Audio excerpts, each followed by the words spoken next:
আমরা এখন স্বাগতম শিশু পার্কে, বাংলাদেশ জাতীয় চিড়িয়াখানা দেখব।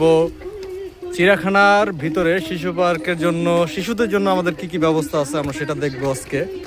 আপনারা আমাদের সাথে থাকুন এবং আমার পেজটিকে, ফেসবুক পেজ রায়হান ব্লগ ভিডিওকে সাপোর্ট করবেন ফলো দিয়ে অবশ্যই, এবং বিভিন্ন পর্যটন এরিয়া দেখার সুযোগ পাবেন।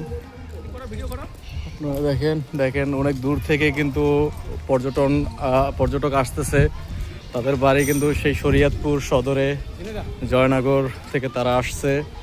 আলহামদুলিল্লাহ, দেখেন অনেক সুন্দর ভিউ, অনেক সুন্দর ব্যবস্থা শিশুদের জন্য, দোলনার ব্যবস্থা, গানের ব্যবস্থা এবং ঘোরার ব্যবস্থাও আমরা দেখতে পাচ্ছি। শিশুদের জন্য মনোরঞ্জন করার জন্য শিশুদের কত ব্যবস্থাই না তারা আমাদের কথা ভাবে, কত ব্যবস্থাই না করে রেখেছে। আলহামদুলিল্লাহ, স্বপ্নের পরি যেন। আবার এখানে একটা ট্রেনের ব্যবস্থাও আছে আমরা যেটা দেখলাম। শিশুদের জন্য আসলে অনেক সুন্দর সুন্দর ব্যবস্থাপনা এখানে দেখা যাচ্ছে। হ্যাঁ, ট্রেন। আমরা এখন চলে যাব, বেরিয়ে যাবো। এখানে অনেক কিছু আছে, শুধুমাত্র শিশুদের জন্য এগুলো, বড়দের জন্য না। এখানে যে সতর্ক সংকেত দেওয়া আছে, দেখেন শিশুরা কিন্তু দোল খাচ্ছে।